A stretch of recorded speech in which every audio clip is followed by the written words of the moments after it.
Hi everybody and welcome back to my channel. It's Jacoby. So in today's video, I'm gonna tell you guys how to get better at volleyball quickly. We're just gonna go over all the basic skills and I'm gonna give you quick tweaks that you can make that will make you so much better pretty much instantly. So let's start without the ball. And the first thing that I notice when people are in their defensive stance, they're usually just like standing up. This goes for serve, receive, or defense. Your athletic stance really matters when you're playing volleyball. That's why you see a lot of players like this, waiting for the play to happen, or they're waiting for the ball, whatever it is. Their knees are bent, their hands are on their knees, or sometimes their arms are drooped, ready to play defense like this and bring their platform together, or they're gonna move to the ball and serve, receive, whichever one it is. But you'll never catch anyone being like this when the serve is actually coming. Oh, past it, unless you're like obviously just not even playing, you're just playing around, whatever it is. But in an actual game or actual serious practice, like no one's gonna be just caught standing up. So that's the first fix that you can make, and it's like the easiest fix. Just get in a nice athletic stance, bend your knees, be ready to move one way or the other, be ready to go forward, backwards, whatever it is. Make sure you're in a nice athletic stance, hands on your knees. And this also helps with you keeping your shoulders down, because when you're serve receiving or playing defense, you don't want the ball to hit you high. But how would that happen? If your shoulders are high, that means that your platform's gonna come up and the ball's gonna hit you high right here. But if your shoulders and your chest are low and your platform is down, the ball's gonna hit you more in your sweet spot where it's supposed to. Now, another issue that I see with people when they're passing / serve receiving is their footwork. That could apply to serving, passing, hitting, setting, like literally everything. Footwork is so important. For example, when you are moving side to side, you want to shuffle. You never want to cross your feet when you're going to pass, because one, that just slows you down. Two, you could fall, and then that slows you down even more because you have to get up off the ground, right? Okay, so you want to practice shuffling left and right, and you can shuffle forward and backwards. So this way, backwards, right? You just never want to cross your feet. But there are some exceptions, like when you're running forward, you don't always have to shuffle. You can straight up just run if you have to. But you know, shuffling also works. But if you have to get there quicker than shuffling, then running works. Now for my hitters out there, bad footwork is never good, because you always have to have good footwork when you're hitting, because that really determines how much power you're going to generate on the ball, okay? So if you are a right-handed person like me and your approach is left, left, notice how it's going to be left, left every single time, okay? It doesn't matter if you're going to tip the ball, if you're going to roll shot it, if you're going to swing at it, right? You always have to have the same approach, because in your approach is where you generate most of your power. So it's left, left. And notice how my arms are swinging back. I'm pulling myself upwards and I'm jumping as high as I can, reaching as high as I can, trying to contact the ball at my highest point possible. I'm snapping down on the ball. Now, good footwork also applies to serving. So when you're serving, you don't want to just, you know, toss and just hit the ball. You don't want to be like this, like that's so uncomfortable and awkward, right? So you always want to be nice in an athletic stance. You want your non-dominant leg forward. So for me, that's my left leg. And you want to be stepping into the ball and serving. Also for my setters, your footwork needs to be perfect every single time, but that's something that coaches drill a lot, which is footwork, footwork, footwork. I'm always going to get my feet to the ball first when you're setting. That's so important, because the further you are away from the ball, the less control you have when you're setting. So you want to get nice and right under the ball and set wherever you want to go, because being right under the ball gives you options. It doesn't like limit you just one set, because once again, if I'm late to the ball, my feet are here, where can I set? The only way I can set is forward, and usually probably to the outside. But if I'm here, I'm nice and square, I can go back, fast, middle, back row. It is, you know, there's a world of possibilities. Okay, so now that we've talked about our footwork and our athletic stance, we're gonna pick up the ball and we're gonna talk about some passing. The most common issue I see with people when they're passing is their platform. Your platform is literally the foundation of your passing. Besides obviously the building blocks of your stance, your platform is very important. When you are passing, you want to make sure that your arms are locked out. And I'm not meaning like you have to be super overextended. Mind you, my arms are double jointed, so they do look a little weird when I lock them out, just so you know. And also my elbows touch. It doesn't matter if your elbows touch or not. So when you're passing, you want to form your platform, and you want to make sure that your arms are always locked out, because if you're like this, where did this, like, look, that ball can literally hit me in my stomach, right? If my arms aren't locked out and together as possible, because you want to kind of think of it like a basketball goal. All basketball goals have a backboard, right? You want to create a backboard for the ball to come off of, right? So that backboard is your platform. You've never seen a backboard that has a hole in it.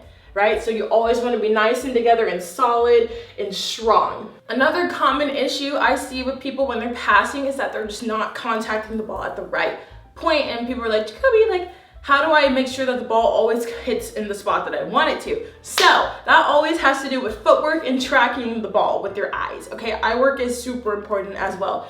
So when the ball is coming, you have to track it, and you have to be moving your feet and position your body to where you can contact the ball immediately right where you want it to go, right? So it's really all just about footwork, eye work, and just tracking the ball into your platform. That really helps. So see the ball's coming. I'm seeing it all the way into my platform, and I pass the ball. Another issue I see with people passing is that they swing their arms like way too much, and it just lessens your control over the ball. So if you have a problem with passing the ball to target or just passing it to a place that you wanna on the court, this is a great little tip for you. When you are passing, you don't wanna swing your arms to generate power, right? That makes you like lose control of the ball, and that's not what we want. We want to control the ball and not let the ball control us, okay? So that means when the ball is coming, we're gonna pass the ball, but we're gonna use our legs. Notice how my legs are nice and bent. I'm using them to guide the ball where I want it to go. I don't have to swing my arms like that to generate power, because all the lift and the power is gonna come from my legs with a little bit of help from my platform. So I'm passing. Notice how my lifting motion is coming from my legs. It's not coming from my arms. So that way you can have control over where the ball goes, because the ball goes where your platform is and where your shoulders are, okay? So if I pass this way, right, where's the ball going? Usually right there. Now, one way you can pass right to target while facing this way is to drop your inside shoulder and angle your platform that way. But if my platform is angled out there, it will never go right there. You always have to angle your platform where you want the ball to go. Speaking of aiming, let's talk about serving. So I know a lot of people struggle with spot serving. Spot serving is when you're serving to a certain target on the court. I feel like that's one of the things that people can master when they're beginners. So it's not as hard as you think. It's a little daunting, but with the correct technique, anything is possible, literally. To be able to spot serve, you have to have your standing serve to begin with. The first common error that I see when people are serving and say that they just can't get it over the net is just because they are not using the right mechanics. It's not because you're not strong enough or whatever it is, because, you know, I got my overhand serve when I was 13 years old, right? And it wasn't because I was like the strongest person ever. I was scrawny when I was 12 years old. I was very, very small. So it wasn't because I had a bunch of arm strength. It's because I used my body, my legs, and I taught myself the proper technique to serve by watching YouTube videos, researching, and my sister helping me out because she already had her overhand serve, if that makes sense. So the first thing that you gotta focus on if you can't get the ball over the net is your hand contact good enough? So how you can tell your hand contact is good enough, one or two ways. So first, you can go off of just sound. So this kind of comes with time, but like say if I was at like a game and I hear the ball just come off a certain way, I know it's a good serve. Or if I hear it like, ooh, I'm like, I know she mishit that, right? So let's see. So our hand is on the ball. And one way that you can aim on the ball is to find where you pump up the ball, that little hole right there. You can always kind of aim for that and make sure you contact that in the center of your hand every single time. And that's a great way to aim and have good hand contact. So this is how a ball sounds when you have good contact. Let me get close to the mic. Right?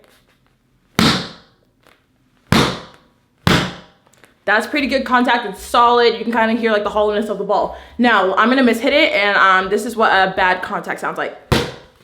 Ooh. See, it's not as hollow, it's not as solid, and you can just tell that I mishit it because I'm literally hitting it on the side of my hand. So that's the first critique I would make to someone if they couldn't get the ball over the net. The next thing is obviously just your mechanics. Going back to, are you using your legs? Are you using your nice motion to get into the ball? Because that's really what generates the power, is not just straight up arm strength. Because if that was the case, people would just serve like this. Straight up arm, right?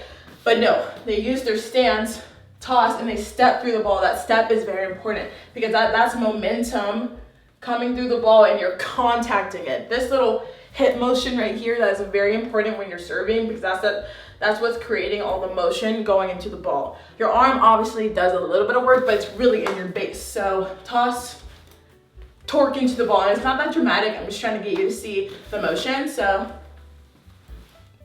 that's how you want to serve the ball. Now that we've gone over the basics of that, let's get back to spot serving. So The way that you can aim with your serve once you get it over the net consistently is all about your follow through. It's all about your hand contact and your follow through. So say I'm gonna serve right over there to those blinds, okay?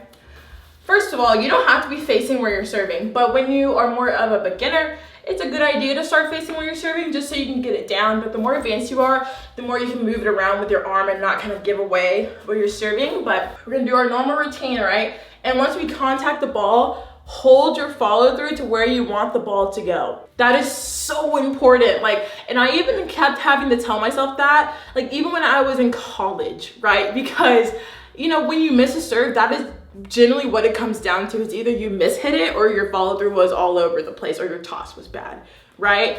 So just make sure that you're focusing on your follow through and holding it nice and high until the person pretty much contacts the ball. And especially if you're floating the ball, your follow through is very important, because if you follow through with a nice flat hand, your ball is gonna woo right to your target. Okay, this video is getting a little long, so I'm never gonna make a part 2, but let's get into serve receive. This is very important. I feel like the cornerstones of volleyball are serve and serve receive, because you cannot play volleyball without one or the other, literally. So first of all, serve receive. It is not fun if you don't make it fun, right? Serve receive can be a little nerve-wracking, but I swear to you, serve receive is so mental that it could make you pass bad if you're in a bad mental state, I'm telling you. Because, okay, imagine like you're going back to serve receive. It's game point for the other team and they serve you and they ace you and you're like, oh my gosh, like, and you're freaking out, right? That's never good, because they know that you're nervous, okay? People can sense that, especially if they have a good coach. Like if I saw somebody on the other side of the net that's like not really a passer, like they're not a libero, they're not a DS, but they're like an outside hitter, and they look a little nervous, I'm serving them. I'm like, yep, I'm gonna serve you right there because you are looking a little nervous and I have a good chance of acing you. So I'm gonna serve you, right? So to combat that, you have to be confident when you are a serve receiver. You have to, like that is just so important. So when you're back there and you're ready to pass, you're gonna be like, serve me. Literally talk to yourself. I did that all the time. I'm like, yep, the ball's coming to me. The ball's coming to me. Because if you expect it, you will do better. Okay, I promise. But if you don't expect it and you're surprised by the ball, you're gonna be like, oh, right? And you never wanna do that. So always think the ball is coming to you. That's literally in defense and serve receive. Always be like ball, ball, ball, ball, ball, because it's probably gonna come to you, right? So always expect it. So the most common issue I see with people who get aced a lot is they're just not moving their feet.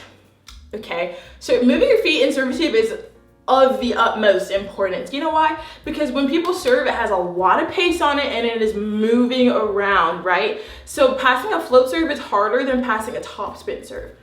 I said what I said and I meant it, because it's true. A float is so hard because it has a lot of movement on it. Sometimes it's not even moving, but it's like floating in the air and it's scary. Oh my gosh, because the ball can literally look like it's coming to the middle of the court and it can come right on you if you're on the left, the right, it can tail. It's scary, right? Okay, how we can not get aced anymore, right? So first things first, when you're passing, you have to move your feet. So you have to track the ball. Please track the ball. Do not take your eye off the ball. So that's why screening in volleyball is illegal. Screening is when the blockers are standing at the net and they have the serve. So there's someone behind me serving the ball, but I'm up at the net, ready, waiting for the play to happen, but I'm blocking your vision. That is illegal. That is illegal, because you have to be able to have your eye on the server. And that's literally a rule, okay? So you wanna keep your eye on the ball. As soon as they make contact, you wanna be like, okay, you'll know split second if that ball's coming to you, pretty much, unless it has an insane amount of movement on it, but you'll know. So ball's coming to you, immediately move your feet, because if it's a float, it will die right in front of you, I'm telling you, okay? Especially if it's a good one, it's gonna die short, okay? So that means that as soon as you see the contact, bam, move your feet, and whether it's to your left or your right, so say it's to my left, I'm gonna move my feet and I'm gonna move up towards the ball, meet it and pass, okay? You don't wanna be like behind the ball like this, because the ball is gonna go straight down into the ground, right? We wanna lift the ball up. The best you can do is just up, high, and in the middle of the court, if that's the best you can do. Now, obviously you wanna be precise, hit the setter, right? Right in their sweet spot, that's amazing, but it's not always reality. So We're gonna move our feet first, move up into the ball, and pass. Now, you don't want a lot of movement on your platform, you know why? Because the ball already has all the movement that you need, all the pace that you need. You don't need to generate more pace on the ball. And especially if it's a good serve and it has pace on it, any little tweak movement will shift that ball and you will shank it. Okay, so you need to stay as still as possible, let it hit you, let it rebound off of you to your target. But that is it for today's video, you guys. I'm gonna make a part 2 because I was not anticipating this video being so long. So in part 2, we will talk about setting and hitting, which is very exciting because that is my specialty. We love setting and hitting in this house. But yes, thank you guys so much for watching. I hope you subscribe and I'll see you in next week's video. Bye.